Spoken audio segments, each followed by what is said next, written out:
All right. So normally, if you want to get a function generator or signal generator, I think it will not be anything less than 6,000 to 7,000 rupees, which is about 90 to 100 US dollars. And on top of that, if you want all this set of requirements, which is a very wide range of frequency variation, variable amplitude, it's going to be much more expensive. On top of that, if you have a very specific requirement of two sine wave, which has individual control of phases. So if you have two sine wave, you can have a phase difference of 0 degree, basically they are overlapping, or you can have phase difference of 90 degree, they are in quadrature, or exactly out of phase, that is 180 degree. If you have all this control, it's going to be even more expensive. And on top of that, if you want to make it programmable, so it should be programmable, let's say from a script like a Python script, so that you can automate many of your measurements, it's going to be much more expensive if your requirements are not that high. That means you don't want that high accuracy or a high resolution, or maybe a high uh,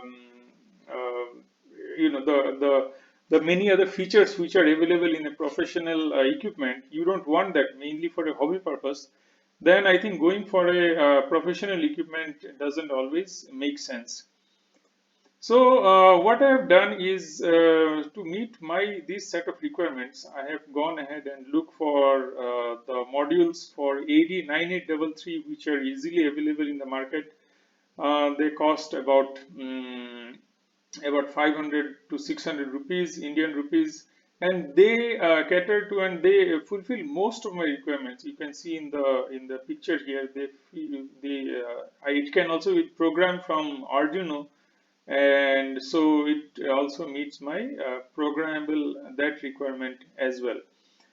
And one note for AD9833 is that the datasheet says that it can go up to 12.5 megahertz, but what I have seen from my testing is that the moment you cross beyond 1 megahertz, the harmonics becomes too high, and so you can actually see the sine wave like a stepped sine wave, and in other words, in frequency domain, you will see a lot of extra harmonics which are coming up. So I don't want all that. So my requirement up to 1 megahertz, I have seen that the waveform is more or less acceptable.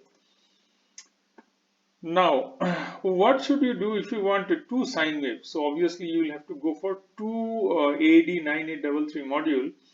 But just by going for two AD9833, you won't get the phase synchronization or phase lock between them.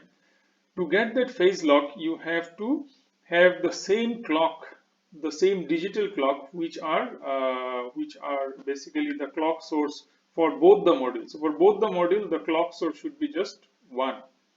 So let's see how do we do that. So to do that, first of all, there are these two different kind of AD9833 models which are available in the market.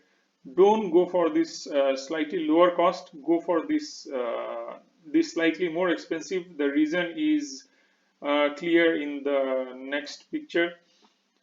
The reason why you should go for this particular module is that it has a jumper here, and this jumper you can desolder it, and thereby you can disconnect the clock from the AD9833, and this is this 25 megahertz external clock source.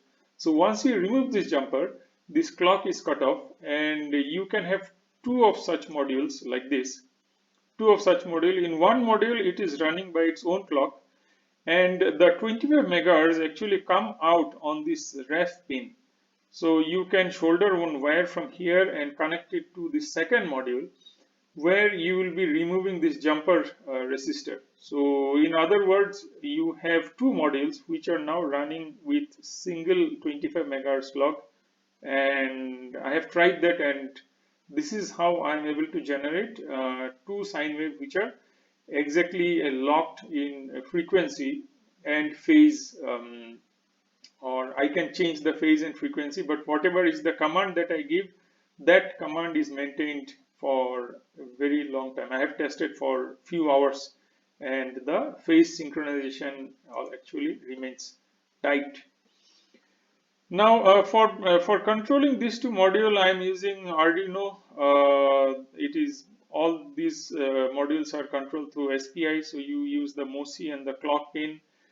And also, I'm using programmable gain amplifier MCP6S21, and these two also have SPI control.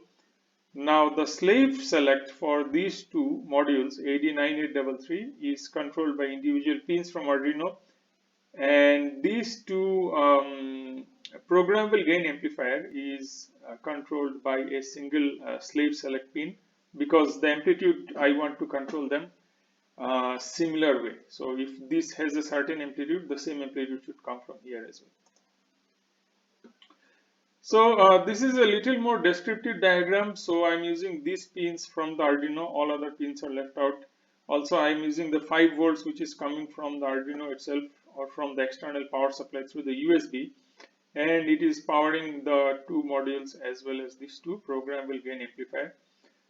The other things are pretty much self-explanatory. You can look at this diagram, and also I have some decoupling capacitor and 3 binding post connector, 2 red for bringing out the channel A and B, and the black one is for bringing out the ground pin.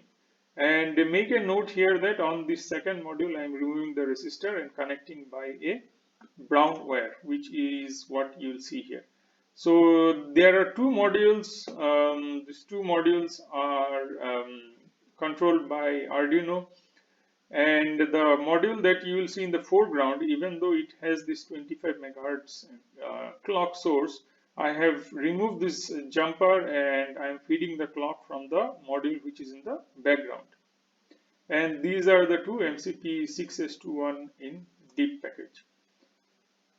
Another view of this module of my PCB in from a top view. From the bottom view, you can see very less number of wires are there, so it's pretty simple to build. Put everything in a neat box, make some slots and some hole for holding these connectors and also bringing out this USB connector. Mount this PCB on the back, bring out the wire, and then close the box, and you get a portable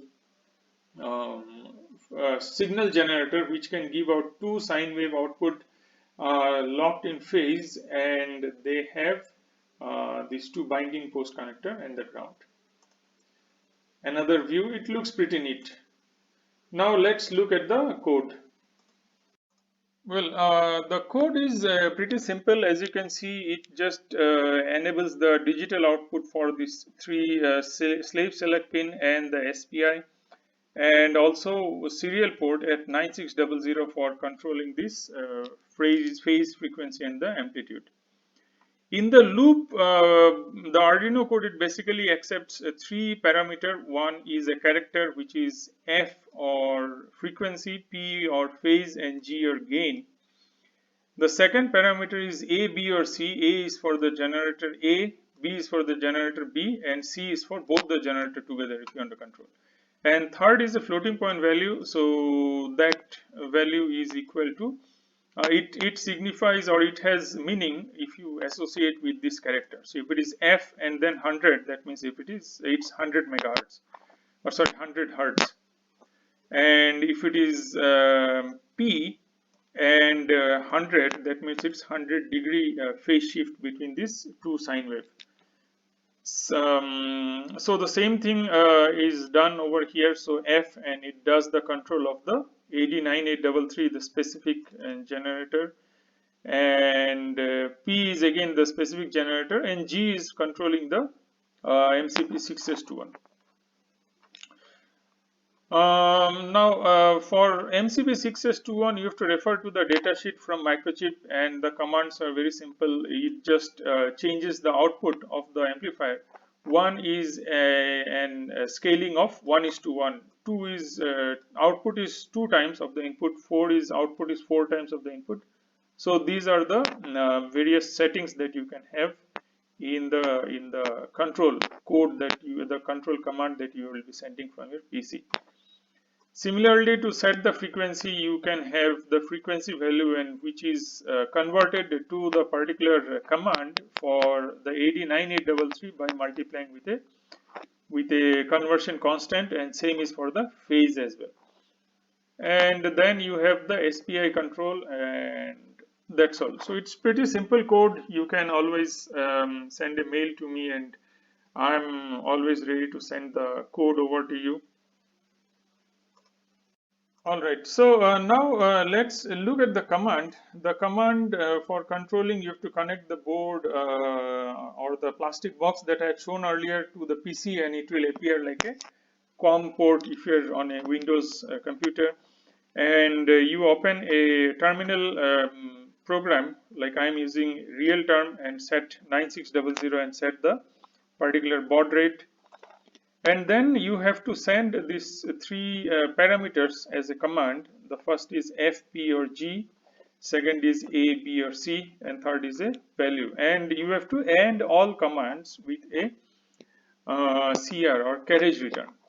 So for example, if you want to set the generator A frequency to 505 Hertz, so in that case you have to send F, A and 505.0, and you have to also add one carriage return character.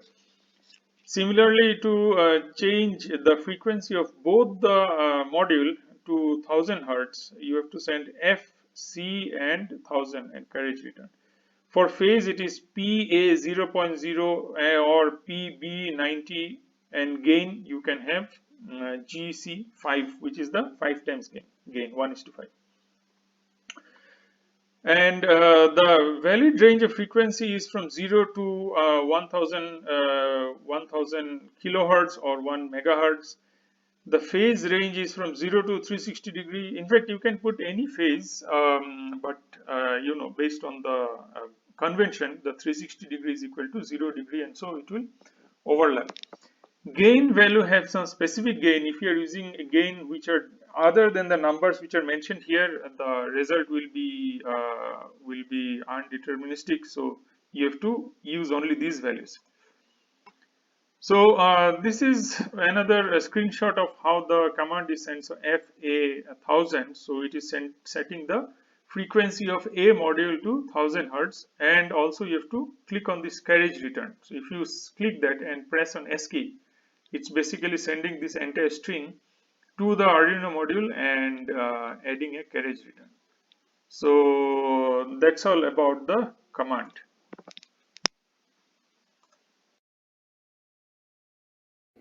So this is how the final box looks like. It has two of these binding post connector connected to these two probes of the oscilloscope, and also the ground over this side, and the USB. So both the command and the power is received over USB. So it's a pretty portable, neat box. And so let's see the demo now. So for the demo, there are three things that I can change. One is the amplitude of both the signals together.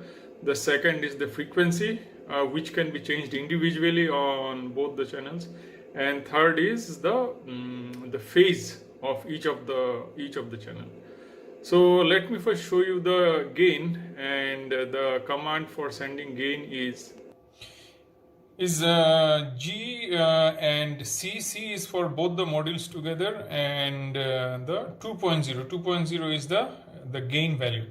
So as I change the gain, you can see on the scope the amplitude changes. So let me send the value now. Okay, so let me adjust the trigger, and as you can see, the gain value is reduced. Now as you can see, the waveform has become a little more noisier, and it has the 25 megahertz component as well here. And the reason why it is happening is the 25 megahertz actually is present in the output because of how the modules themselves have been manufactured without separating the analog and the digital section. Now for higher bandwidth, because on the output of my function generator I am using MCP6S21, it has a bandwidth limit of 2 megahertz. And so when the gain is lower, this bandwidth is higher, and so you can see the noise component as well. So by the way, on my oscilloscope I have kept the bandwidth limit off. If I make the bandwidth limit on at 20 megahertz, you can see the signal may be slightly better, not a big difference, because the signal itself is 25 megahertz, so 20 megahertz bandwidth may not have a big effect. So I will revert back to the gain of 10 now. Okay, so I'm setting it now, and as you can see the gain has come back and the waveform has become much more cleaner, because the bandwidth limit of the programmable gain amplifier MCP6S21 allows the signal to be allows the output to be much more cleaner. Now for the frequency, I will, so it is presently running at 1 megahertz, and as you can see the amplitude is slightly lesser. Consider these two cursor that you see. It is slightly lesser because of again the bandwidth limit of the final programmable gain amplifier. If I run at a lower frequency, you will see that the amplitude becomes slightly higher or bigger. Now the good part is that even at 1 megahertz, the waveforms are rock solid. So the waveform is still running. You can see here, it is the oscilloscope is still running and it is capturing, or it is acquiring the data, but the waveforms are not shifting at all. Even if you see the phase relation between them is pretty much stable. And the reason is that both the signal generators module, they are running from the same clock, and so the phase relation is maintained very accurately, and also the frequency doesn't drift over time. Now I will show you a demo of where I am changing only one of the clock frequency. The other clock frequency will be maintained at 1 megahertz only. So I have changed one of them. The blue waveform is changed. Let me show. I'll stop the waveform, and as you can see, the blue one has changed to 100 kilohertz, and the yellow one is still 1 megahertz. The blue one amplitude has slightly become bigger because, as I mentioned, the bandwidth of the programmable amplifier is good enough to actually allow the entire 100 kilohertz signal. But 1 megahertz slightly gets some attenuation. So this is at one frequency 100 kilohertz, which is also very stable. If it's only my oscilloscope is being triggered by the other waveform.